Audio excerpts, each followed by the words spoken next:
Make sure to subscribe to Ben on YouTube so you can stay up to date on everything Humble.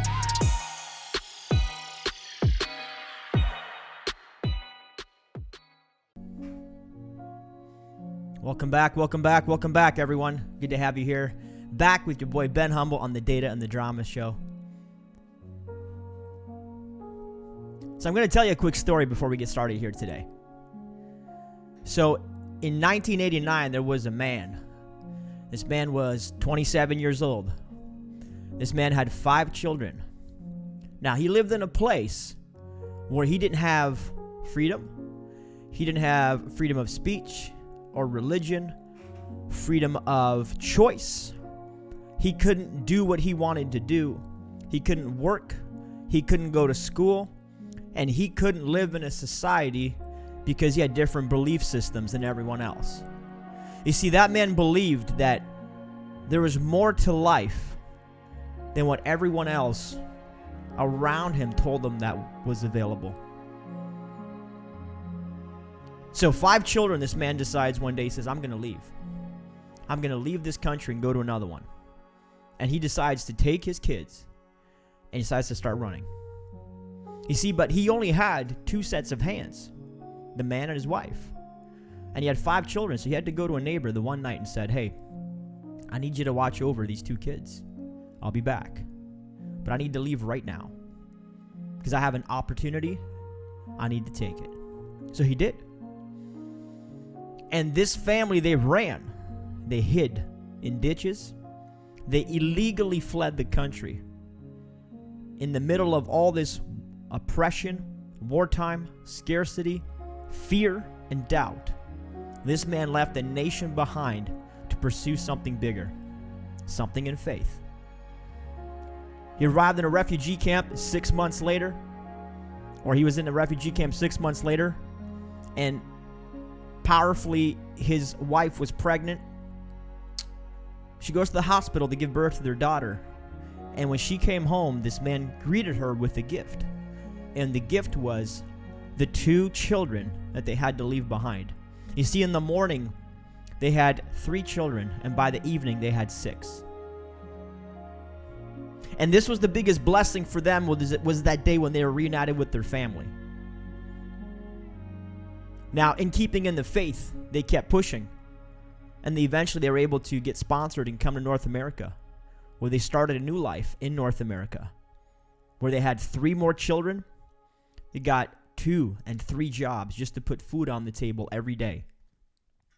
And this man kept pushing. This man said, I deserve more. He went back to school. He went back to school to pursue a higher level education that wasn't afforded to him in his previous country. He pursued a doctorate degree.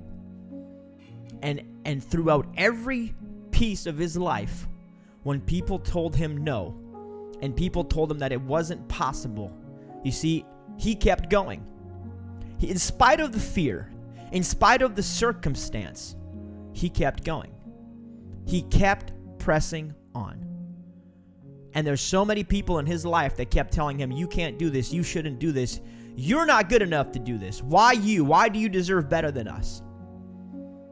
He kept going. Because he said that one day, my children deserve better than this. And sometimes we get so caught up in what other people tell us and how other people live their lives that we can't for a moment fathom that there might be a different type of life available if we simply accept the idea that we control our own reality. But until we're willing to do that, friends, until we're willing to accept that we can control our own reality, we never will. We're always going to live in fear. We're always going to live in scarcity. We're always going to be so afraid of doing anything outside of the box that we're going to stay small. We're going to stay constrained. We're going to stay under somebody else's oppression for our lives. And is that a way to live? Is it?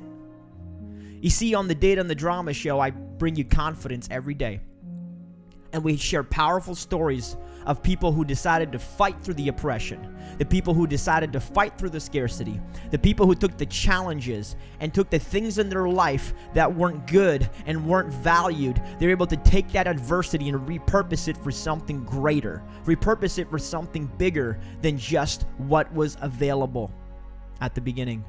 So regardless of your oppression, my friends, regardless of where you're starting in life, regardless of what you think is holding you back today, I'm here to tell you that you have a choice.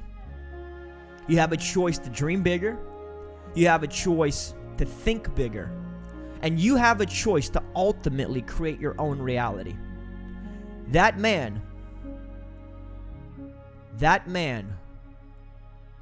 was my father. And it's because of that man that I'm here today.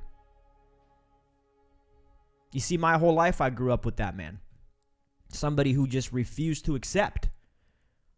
Somebody who just refused to be told no. And folks, I wanted to start with that story here today because sometimes we just need a moment of reflection. I just felt that somebody out there needs to hear that story. And if it's been a blessing to you, if it's been an inspiration to you, give me some indication in the comments here. I see you folks.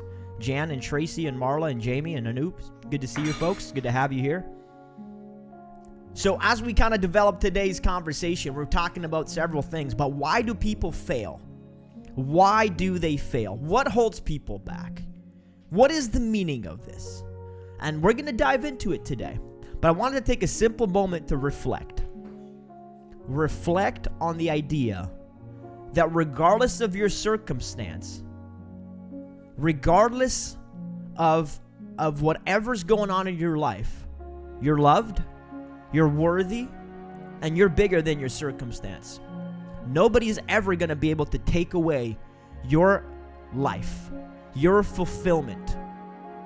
Nobody will ever take away your free will in this life. People will try to influence you. People will try to bring you to their side of the fence. People will try to tell you how to live and where to live, what to think. But ultimately, you are you. And you've got your own rights and your own freedoms and your own thoughts. God has made you unique. And He's given you an amazing gift of life. And He's made you exactly as you are. You don't have to be different than who you are. Embrace who you are. But do as much with this life as you possibly can. Because if you don't, my friends, if you don't, then how do we expect other people, our children, how do we expect people to rise up and become leaders in this world if people don't stand, if people don't make a decision to just fight for what they believe, if they don't make a decision to move in faith instead of in fear? You see, a lot of us are afraid. A lot of us are living in scarcity. A lot of us are so consumed by the media and the information and the noise. But that noise isn't for you, my friend. Whatever you're believing, whatever narrative you're buying into today, it's not destined for you. You see, you have a calling over your life. And I want you to think about that. And I want you to do something with that calling. We came to Canada in 1991 with nothing but a will to thrive. They risked everything they had, left behind everyone they knew. The only way out of the country was illegal, and the risk was huge. I adopted the mindset that my parents had of faith and vision for my life. You see, they helped me understand that you get to decide what happens in this world. By the age of 30, I became a millionaire. I refused to accept scarcity, limiting beliefs, or someone else's excuses. So you want to know what the secret is?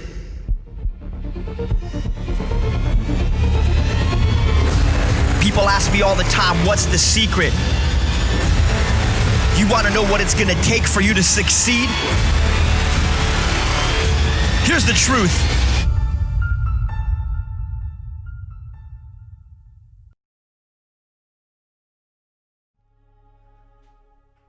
So welcome, folks. I know that was a little bit different than our typical show, but I wanted to just do something meaningful for you folks because I think, people ask me all the time, where do you get your energy, man? Where do you get your, everything else? How do you get so focused on things? How do you get all this stuff? Because I get these messages all over social media, and there's something there that I want to help you identify. There's something there that I want to help you kind of articulate with you today. And I want to break it down for you folks, but a lot of what we do comes from one critical thing that a lot of people struggle with. So today I'm going to be talking about why do people fail, or why do they think they fail? And as a result, what kind of lives do people live, right? What kind of lives do people engage in on a daily basis and become victims to the circumstance instead of using that oppression or using that circumstance as a valuable story, as a tool, as a benchmark to push against and say, you know what, if I conquered this, I can conquer that. A lot of us, we forget how much we've done in this life and how far we've grown in areas of it, but yet, we forget and we hold ourselves back from this stuff. And for me, I'm like, people, wake up. Wake up. You've got so much more abundance available to you if you simply accept it. So if you're feeling down today, if you're feeling terrible, if today's one of those days where you're feeling sorry for yourself, let's work through this together. There's one thing, folks, one thing that's difficult on this side of the conversation. It is easy for me to give you the answers to the test. It's easy, okay? But here's the truth, folks. I have to be careful how I can give you the answers because a lot of people are just not ready to receive the message. You're in a place perhaps where the message is actually more difficult to receive because it's truth. And sometimes it's easier to just keep consuming the ideas and the lies that we're being told. So, folks, the truth is I want to give you the answers, but I'm going to need I'm going to need your permission to do that. So if you're out there right now, tell me, do I have your permission to give you the truth? Because what happens, folks, is I get challenged on these things as if they're not truth. And I get it. It's hard to hear. It's hard to put into practice. It's hard to execute on. But, you either want the straight answers or you don't. And I'd love to give them to y'all if you guys are willing to get to it. Yeah, somebody's saying the truth hurts. Well, the truth doesn't hurt because it's truth. The truth hurts because you've got to face and you've got to follow that conviction on what you are or are not doing right now. That's why it hurts. It hurts because you've got to challenge some of the things, the limiting beliefs or, some of the thoughts or the negativity or the different things. So I'm going to preach a little bit today. I'm going to give it to you the raw and the real like I always do, okay? And if you get offended, that's okay. My daddy taught me that, when somebody slaps you, it's your decision to get angry or not. Think about that. If you feel like you're getting slapped in the face, you're going to have to make a decision on whether you're going to get angry or not about it. So that when I go out and I'm on social media and I say things like, hey, I'm going to start hugging people, I'm not changing the reality of how I live because somebody is propagating this fear and this mongering and all this stuff. I'm not changing the reality. Folks, you need to understand where I came from, it was the same thing. People try to tell you what to think and what to do. This was already something, folks. We're already living in this before. So this ain't the first time I'm seeing it. Now, I'm not here to predict anything because I think everybody out there's become, a doctor, an economist. Everybody's predicting. Everybody's speculating. Everybody's conversing. Stop conversing and just start loving on people. Stop conversing about it and just love on people. If you're scared and you're afraid to go hug somebody, fine, but love them from afar. Speak some positivity and truth into other people's lives. It doesn't help anybody that we're out there speaking criticism and hate. There's a massive divide happening in this world between the people who I think is the I can'ts and the how can I's. Let me tell you what I mean. There's two main words in the vocabulary that a lot of people say every day that I think is what is their complete downfall. It's the word I can't. Those two words. Imagine for a moment that your outlook on life shaped everything that you did. And as a result of it shaping your thoughts, it shaped your actions. And as a result of it shaping your actions, it shapes the result of your life, right? This is very kind of scientifically thought out. So when you say I can't, then you're not going to. It's that simple. So I can't start a business. I can't work out. I can't lose the last 10 pounds. I can't have a great relationship with my wife. I can't. When you say you can't, you actually can't, because you won't even try. You won't even put in the effort because you've already self-defeated. So if you want to know, today I'm going to talk about kind of my 5 or 6 main secrets of what makes me me, right? Now, there's a result to that, okay? I had to become something, and I had to do an activity, like my friend Chris would say, so that I can have a result. So he says be, do, and have. You have to be, you have to do, and then you can have. So who do you have to become? I'm going to reverse engineer it because most people want just the tactical answer. How to become a millionaire at 30. That was me. I became a millionaire at 30. I worked my ass off to get there. If that's what you want, then I'm going to give you the clues about the journey that you're going to have to go on to get there. Okay? Now, it's not tactical. I'm going to start with this real quick. A lot of the I can'ts you think are tactical in nature. I can't find a deal. I can't start a business. I can't get a loan. I can't do this. I can't find customers. I can't find whatever it is in your life that you think you can't do. You're assuming there's a scarcity of, there's a shortage of resources in the world. Now, I'm going to give you the blunt truth. There's no shortage of resources. There's a shortage of faith on your part to figure it out. It's that simple, folks. Somebody else is figuring it out. Somebody else is finding customers. Somebody else is starting a business. Somebody else is taking action during all this nonsense. Somebody else is making revenue when other people aren't. It's because they do one thing. They go, instead of I can't, how can I? If you're taking notes, write this down. How can I? Every day you look at yourself in the mirror. Every day you write down in your journal, you need to go with how can I? Even if you don't feel like it. One of the secrets to my life, folks, is that a lot of times I don't feel like it. People know, people in my life know. I'm not always in a good mood, but how can I? How can I get in a better mood? How can I get a better body? How can I get a better business? How can I do this? How can I do that?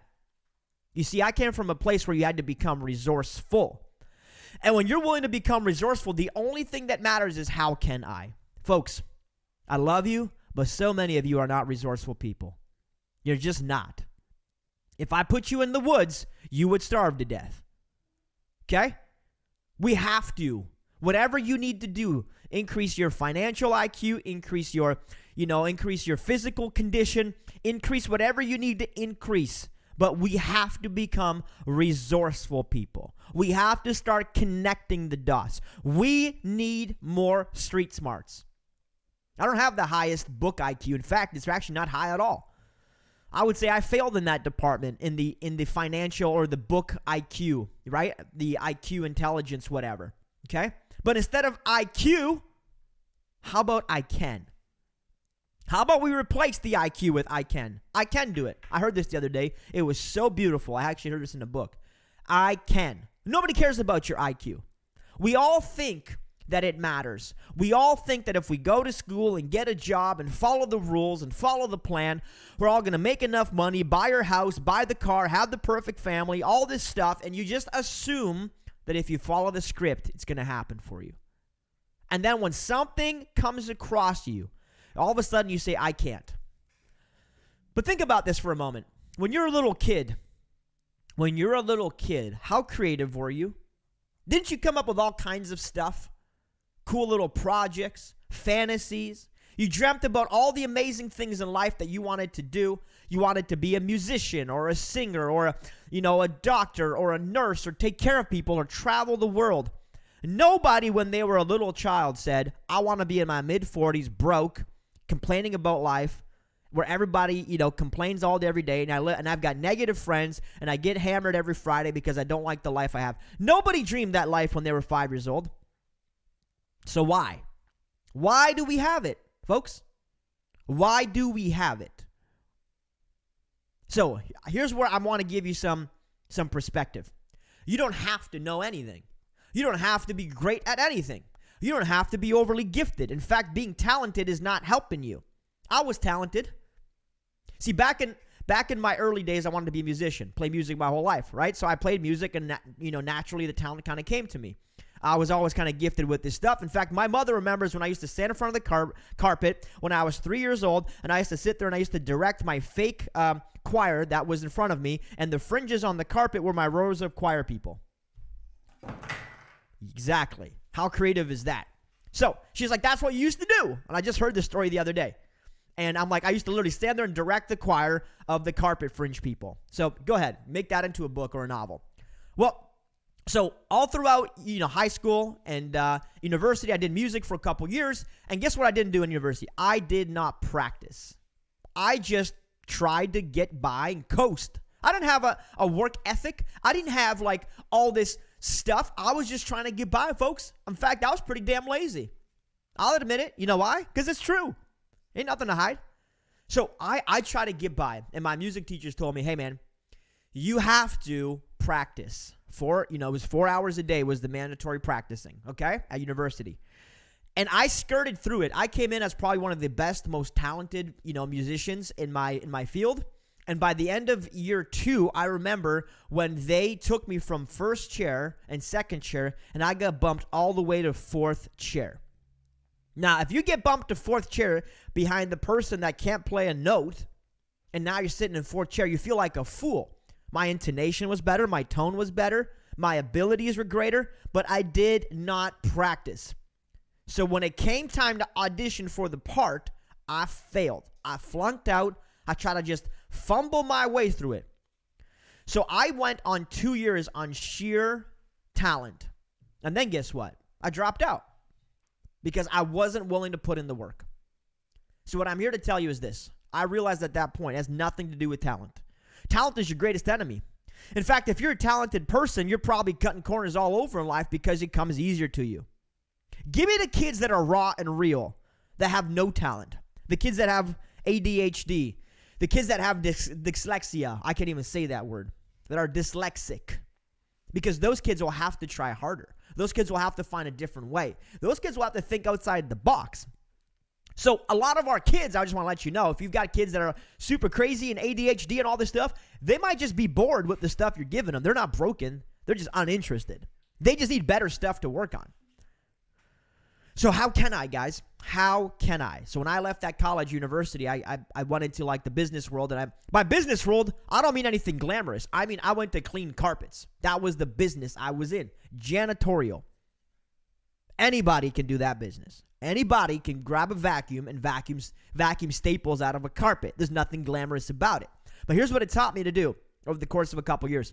It taught me the value, not of the value of hard work. It taught me the value of staying consistent. It taught me the value of getting up every day and going to do the crap nobody wants to do. And that's true. So if you're struggling in life and you're like, man, I don't have any encouragement. I don't have any motivation. I don't have any whatever. You don't need any of that stuff. Guess what you need to do? Is get your ass up and go to work. Go do the stuff nobody wants to do. Go start a business that nobody wants to start. Go and take this opportunity when everybody's sitting at home where you can actually use it to your advantage to start something. You know how it feels for me now. We got 12 years later. So I'm used to being in this high energetic, high performance mindset. I would call myself a high performance individual. Every area of my life, I'm like boom, boom, boom, boom, boom. I'm booked back-to-back meetings. That's just what I do. I do 2 workouts a day typically. We've got managers meetings. We've got, CEO meetings. We've got performance meetings like this. And I'm like, just keep booking me. I get tired and my assistant just keeps booking me more stuff because she knows all I want to do is be in the game because that's how I win. But to get to that point, you have to just go to work. See, you're going to have to do the stuff you don't want to do. A lot of us are avoiding the pain. We're avoiding all the different things in our life that we know we should be doing. And we just think one day it's gonna get better. Like magically your body's gonna get better if like a year from now you'll be in shape. No, you won't. You'll still be fat. Just like I was fat. I was 40 pounds heavier until I made a conscious decision that I wasn't going to be. So how can I? How can I? You want to know the secret to humble right here? The whole humble brand, what it stands for? It's about saying, how can I? It's about asking people for help. Because there's enough people in this world that would be willing to help you if you simply asked for it. But so many of us, we live in this ego-driven thing that if we don't believe it, it must not be true. It's a shame. Just because you don't believe it, or just because it's not your reality today, you just assume it's not a reality that you could have. So what I'm here to tell you is, you and only you can change the reality. My father changed his reality. He made a decision to say, I'm not going to live here. Forget these people. Forget this country if this is how it's going to be. Forget this nonsense if this is how it's going to be. And he fled. And he ran. So when we look at our lives, and you have your 9-to-5 jobs, you have different things in your life. You've got stuff that's holding you back. Why? Why, folks?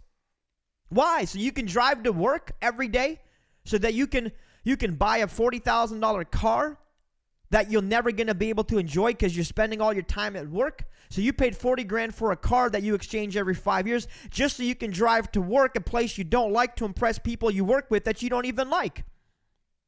And then we stay in what? This cycle? Oh, but I have a car. Who cares? So you see, sometimes we got to realize that the Joneses have no identity. That's why they're called the Joneses. So I'm here to ask you today, ask yourself this question. You can put it in the comments. What is your identity? Do you have one? Are you the version of yourself that you were at 5 years old? Are you the version of yourself that was creative? Or did you somewhere, somehow allow life, because that's what we'll just call it, life. Did you allow life somewhere to steal your identity? And now you're stuck with what? You made a compromise somewhere, a deal with somebody somewhere, where you gave up your identity in exchange for comfort. You took on a job and a little bit of money and a house and a couple cars and a couple vacations, and for those things, you've exchanged your entire identity of who you are. You see, folks, if you truly want to understand me and understand what it takes to become a millionaire at 30 years old, which I did, it's because I decided to live within my identity. Now, I didn't always do this. I gave up a period of my life. Okay, call it what it is. I spent about 10 years or so, maybe 8 years or so, trying to please everybody else. I grew up in a very conservative Christian background. You couldn't wear like a tie to church because it seemed like you had pride. You couldn't flash off things because you didn't want to be the gossip of the town. Okay? So people just like, what do? They play smaller. And one day I realized, right, I had this business. It was doing okay, but then it started, falling apart. And then I finally went to seek some help, and I finally found somebody who said, you need to get out of obscurity. Which means basically people need to know what you do if they're going to buy from you. But people need to know who you are if they're going to invest in you. A lot of us, what do? We don't tell people who we are. What do? We put on a show. We act professional, right? We're professional people. Guys and girls, what we are is a bunch of liars. Two-faced liars. We show up. We wear clothes we don't even like to wear. We go to places we don't even like to go to. We pretend to like people we don't even like for the purpose of what? The purpose of what? What are we doing that for? So, can we regain our identity? I know it's challenging. I see it. Guys, trust me, I get it. What I'm asking you to do is not easy. This is a decision you got to make for yourself. Do you want it? That's the real question. Do you want it? Okay? Because people say, dude, how can you do what you do? How do you do rap songs and all this stuff? And I remember when I made $1 million at the age of 30. As soon as I did that, by the way, I love the millionaire mark. You know why? The money has nothing to do with it. It's because of what you get to do when you become a millionaire. It's about becoming your true self again. Because I no longer had to impress people to put food on the table. Whatever your number is, maybe it's $100,000 or $50,000 or $20,000 or $1 million. Whatever your number is, when you can finally stop impressing people to put food on the table, you can finally be exactly who you are.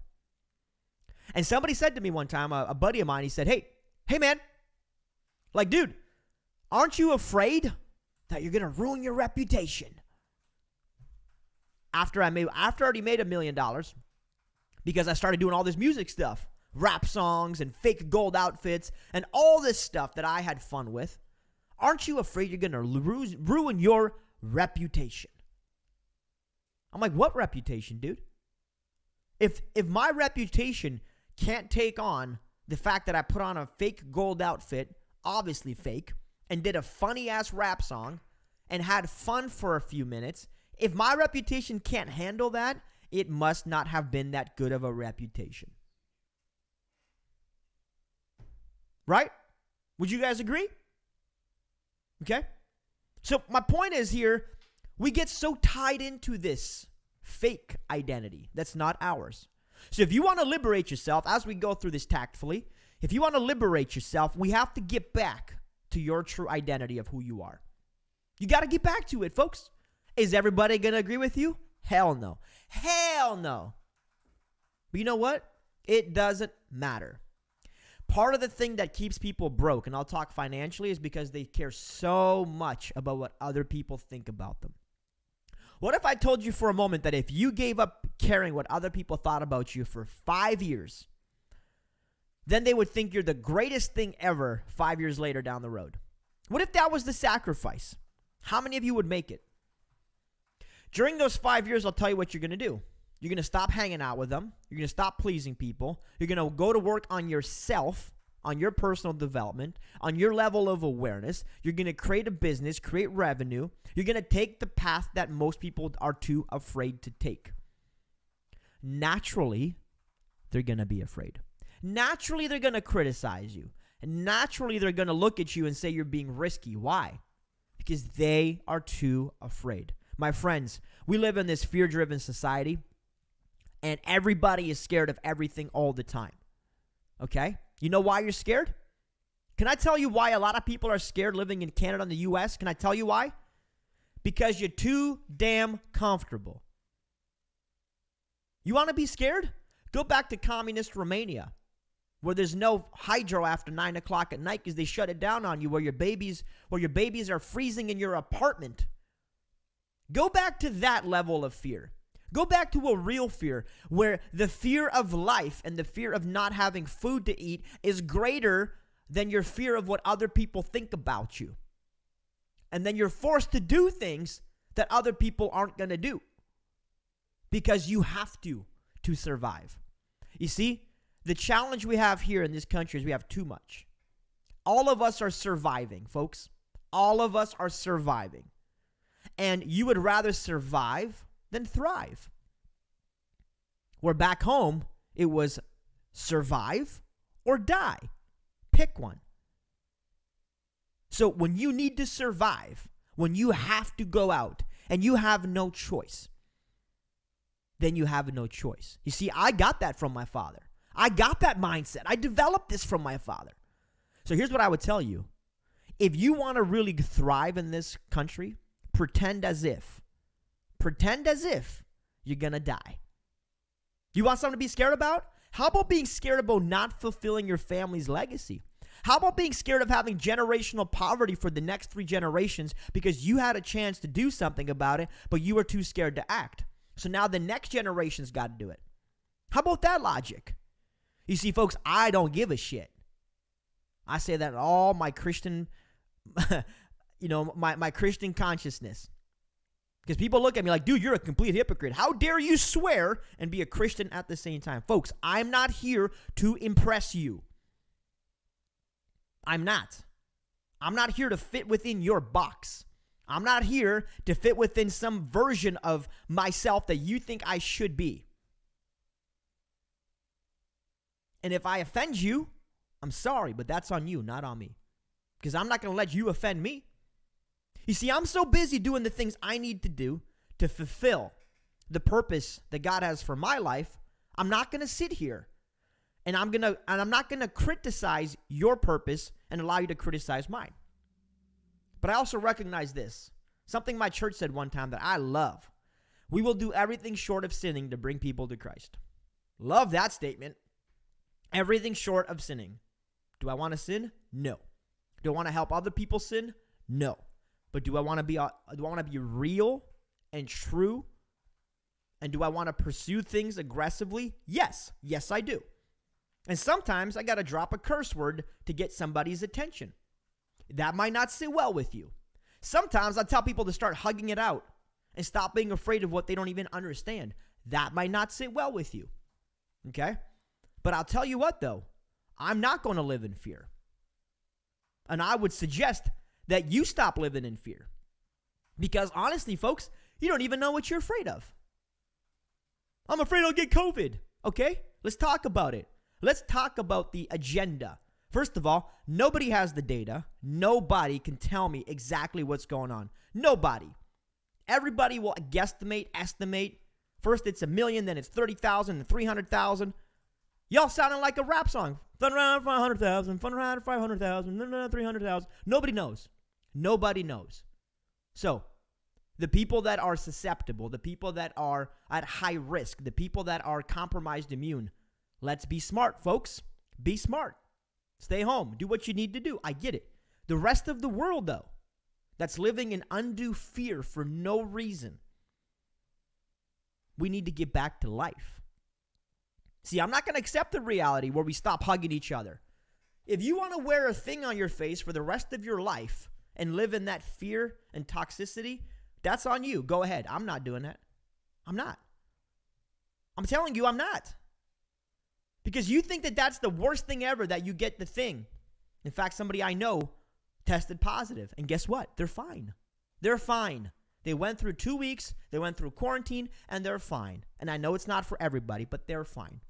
You see, the people that get upset are the people that have an issue. The people that are really sensitive to the topic because they've internalized the fear so much that there's no way that they want to be proven wrong. You've internalized this so much because otherwise, if I prove you wrong or you start thinking differently, then what was the point of all the sleepless nights, of all the fear? What was the point of all the anxiety and stress that you caused on yourself and your family if somehow you're wrong? So sometimes we'd rather preserve our ego than preserve the truth, folks. I'm giving it to you straight today. Let me keep going, okay?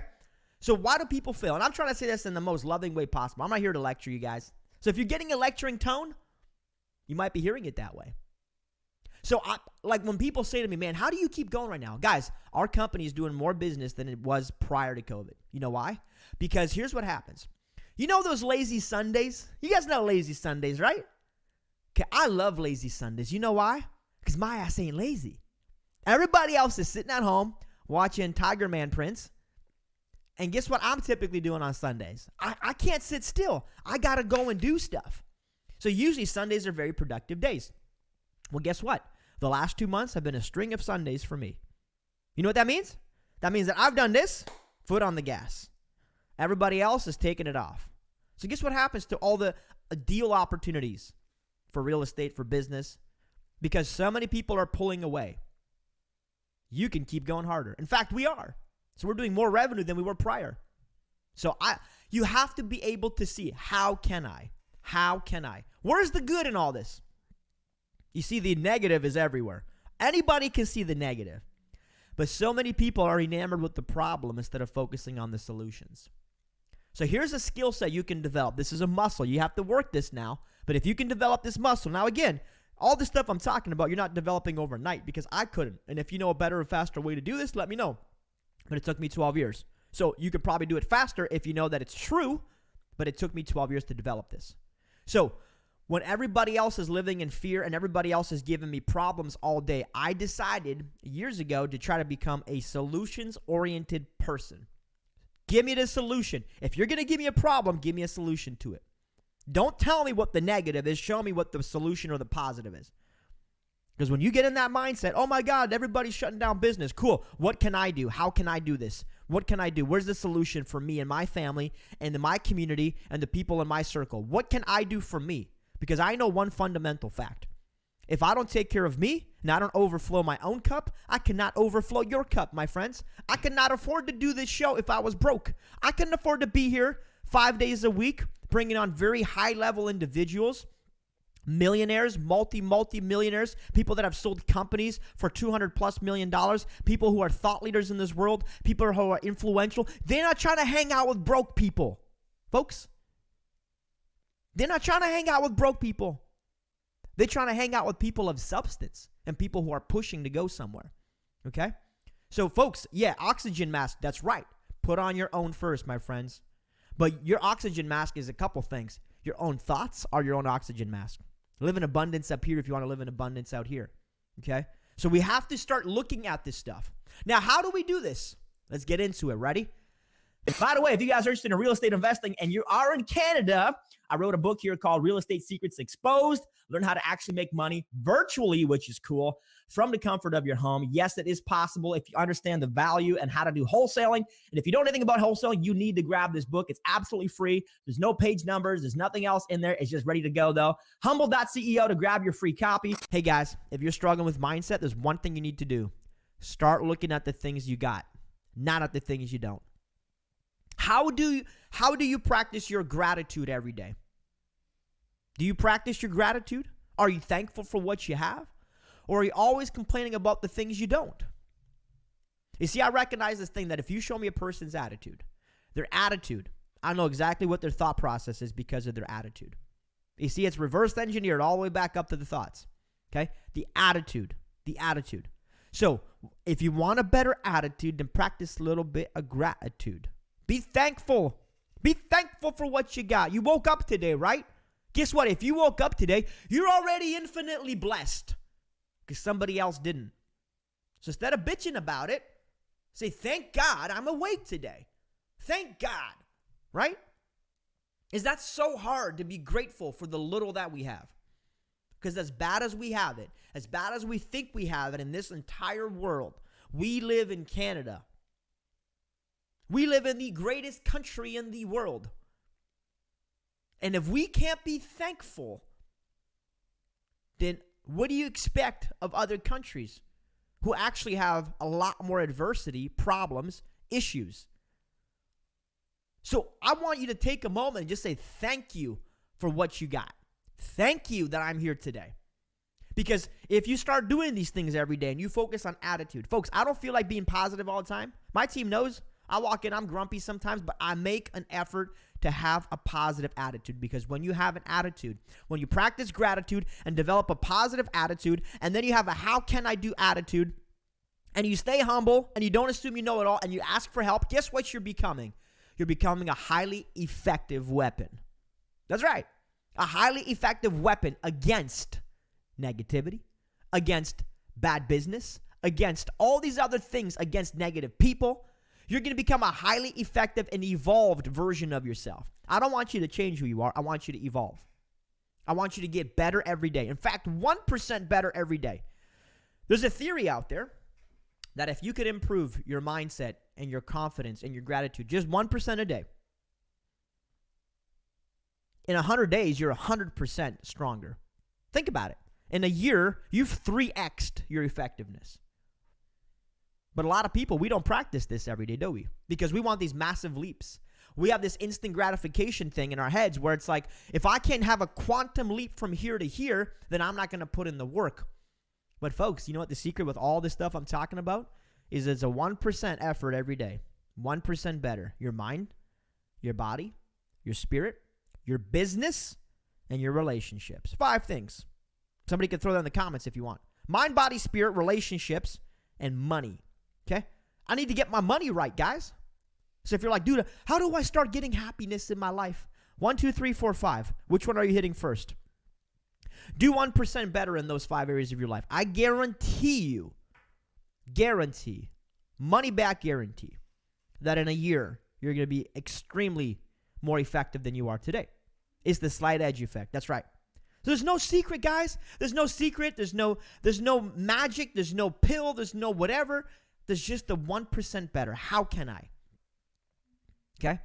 A lot of us, folks, I'm going to keep going on this point. For me, a lot of us, we fear because we fear things of this world. I'm going to drop this point here for you, and you may or may not agree with me, but that's okay. See, I'm a born-again Christian. For me, I give all my strength goes up. Here's the only difference between a Christian for me and a non-Christian. My pastor said beautifully one day. He said, this little old lady walked up and says, all you Christians are hypocrites. You guys do the same stuff everybody else does. He said, you're absolutely right. The only difference is when I struggle with something, when I have a problem or a challenge, I bring my problem to the cross and I relinquish control. Everybody else tries to solve the problem with other things. People, substances, distractions, idolizing, whatever you're doing, it's of this world in a lot of cases. I just go, I don't know what I don't know. God, take it from me. Do something with this. Please, give me the strength to keep going in spite of this circumstance. You want to know the secret? That's the secret, folks. I don't worry as much as other people worry. You know why? Because it's not for me to worry. What's the point of me worrying about a pandemic that I didn't create and I can't control? What am I worrying about? Can I do anything about it? Am I going to do something about it? Am I going to get on the front lines and fight this thing? And maybe that's your calling. Maybe that's what you need to do. But you being a ninja keyboard warrior is not solving anything. You regurgitating the facts that you got on CNBC is not helping the world, my friends. So guess what I do? I don't even get involved. I relinquish control. Well, Ben, isn't that reckless of you? Shouldn't you participate in the narrative? Shouldn't you participate? Listen, folks, the only thing I participate is trying to provide some confidence and loving on people. Oh, Ben, the world is broken. Then go love somebody. Go love somebody. If the world is so terrible, make it 1% better. But you got to make yourself 1% better. You see, when you make yourself 1% better by default, you'll start investing in other people. You'll become a light in the darkness and people will notice. And when they notice, guess what they do? They're attracted to you. You want to talk about the law of attraction as an ideology? People get attracted to things that win. People get attracted to things that are positive. People get attracted to things that are of substance. So when you're a positive individual focused on growth and abundance, and you focus on your mind, and you get 1% better in your mind, body, spirit, business, and relationships, when you become that person for long enough, people want to hang out with you. People want to hang out with you. They do. They want to do business with you. They want to give you money. You see, everybody's looking for the tactical, folks. Everybody wants the tactical. Ben, how do I become a millionaire in real estate? You don't. You have to become a millionaire in your mind by being the right person. Be, do, and have. You want to have this stuff, guys? Then you got to do the work. You want to do the work? Then you got to be the person who's willing to do the work. It's not mindset foo-foo anymore now, is it? All this motivation, schmear. Like, I don't know who talks like that, a 1930s gangster probably. My point is, like, a lot of people are like, oh, it's just foo-foo. You're just hyping people up. Dude, you're damn right I am. I'm hyping myself up first. I'm pushing myself harder than I push you. Because I got to lead by example, folks. The one thing I cannot afford to do is become a hypocrite. Ever. I'd rather you hate my message. Shut me off. Don't follow me. God bless you. Have a nice day. That's my language. God bless you. Have a nice day. If you ever hear that in sequence with me, it just means get lost. God bless you. Have a nice day. I believe in being extremely polite, but being extremely firm in what you believe, in your convictions. Because if you can't be firm in your convictions, then what value do you bring to the world?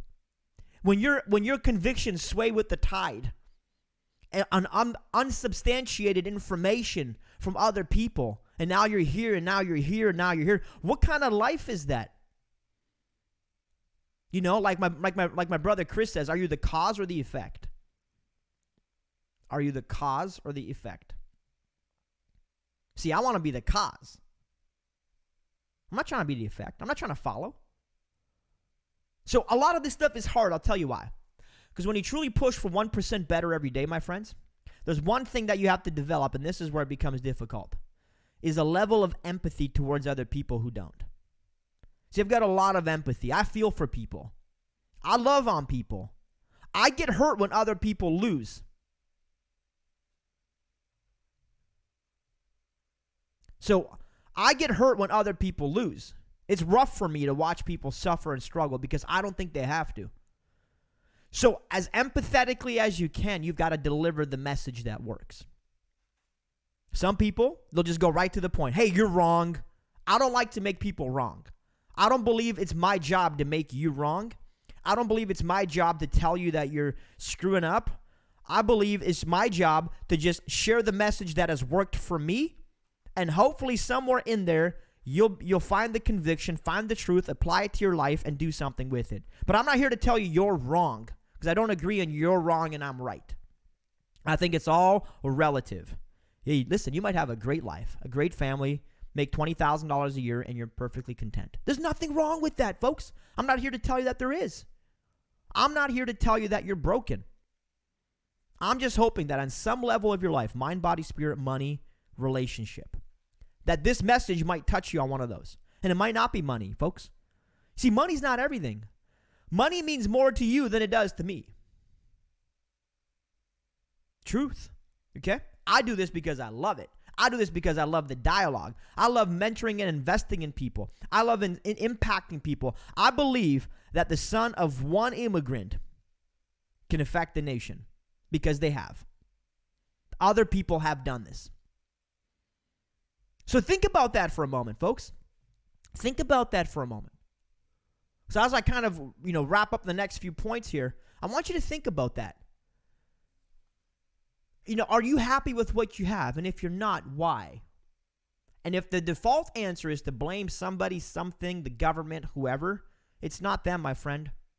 It's not them. It's you. If you're unhappy with your circumstance, you got to look within you. Because you're not going to have money until you control you.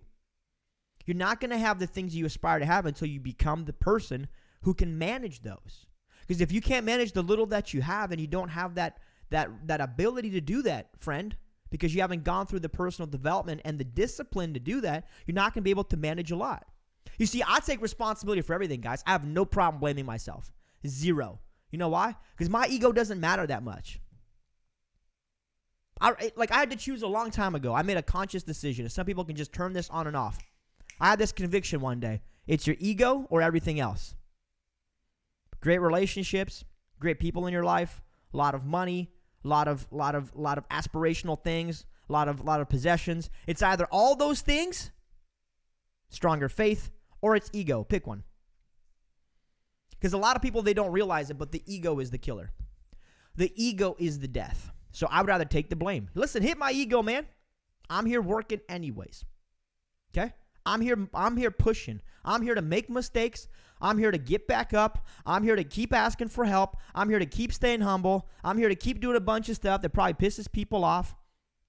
But it just keep going. Just keep going, folks. Just keep going. So here's the thing with that whole piece as I kind of tie this up together for you. A lot of people are afraid of failing. They're failing somewhere. Okay? They're afraid of failing somewhere.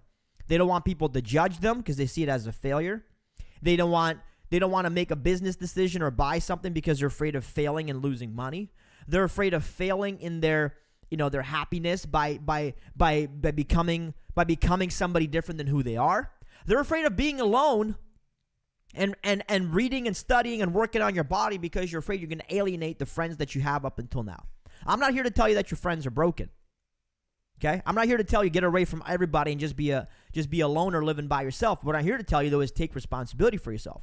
If you can't be in an environment where people are drinking or smoking or doing whatever, if you can't be in an environment where people are negative and pulling you back, if you can't be in that environment without getting attached to that environment, then you got to make a decision. Some people have enough control, and it comes down to your personal development. You see, folks, I don't think you're failing. So many of us are afraid to fail.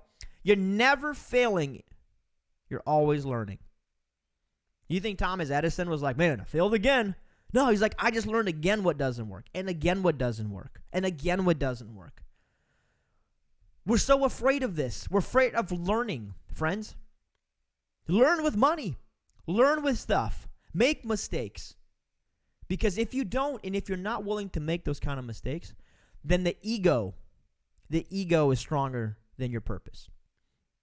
I believe every one of you has a calling over your life and has a greater purpose over your life. And I believe every one of you is in the middle of this beautiful book, the story that's being written about your life, and you're getting stuck somewhere in a rough draft, somewhere in a difficult time, and you don't see how the book ends later on, so you almost stop pushing towards the end.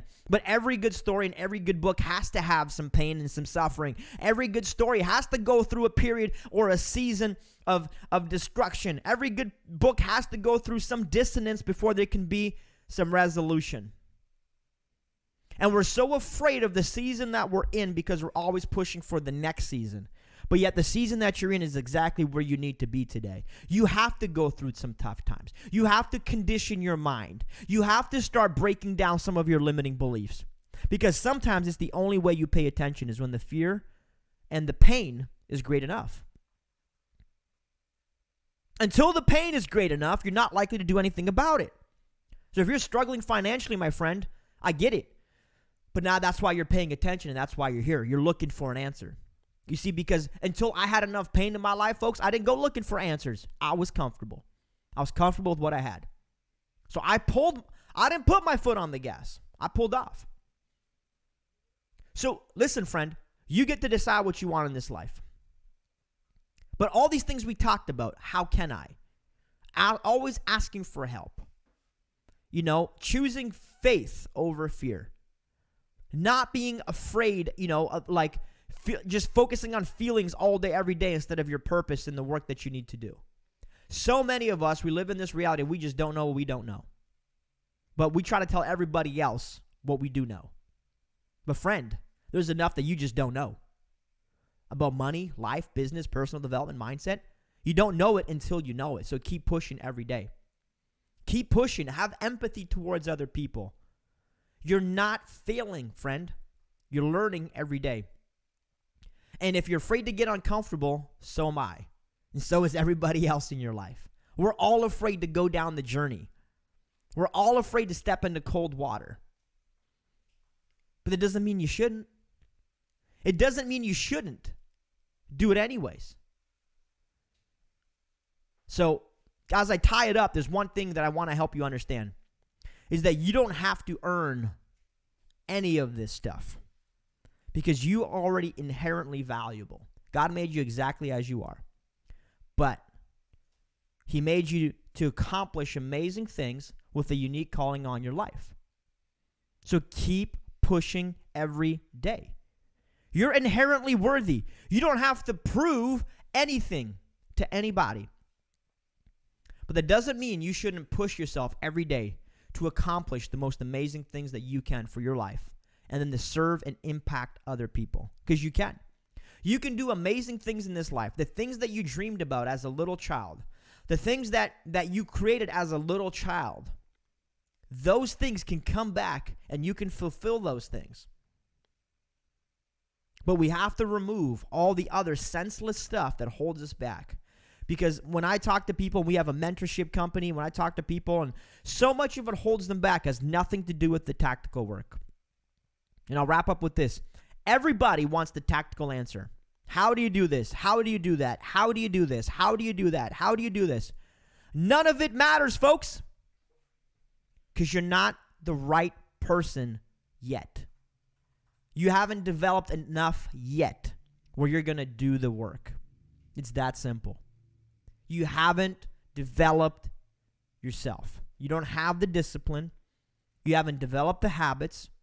You don't think the right thoughts, which means you're not going to do the work. The answers, my friends, all the information in the world is free. It's free. Information has never been the problem. You don't need more information, friend. You need to believe in yourself. We need to go and fight and unearth those deep-seated insecurities that hold you back from actually playing all out. Because we're all afraid of something. There's a doubt, a shame, and embarrassment. There's a fear somewhere that will hold us back. So, let's focus on this if you want to hold it in your hand. As I wrap up, become the kind of person where you can accomplish amazing things, do the work, and then you'll have what you're aspiring to have. Folks, my father pushed. He lived in faith, and he never accepted no, because as a young man, he just believed that God had more for his life than what his surroundings would allow. And he lived in faith and created amazing things, and I'm honored to push and serve his legacy. So thanks for tuning in with us. Please, if you got value today, I would ask that you share the stream. Thank you so much for being here. I appreciate and respect every single one of you guys. God bless you. Stay humble and keep pushing every day. Here first, and you'll have everything else that you want in your life. Take care. God bless you guys.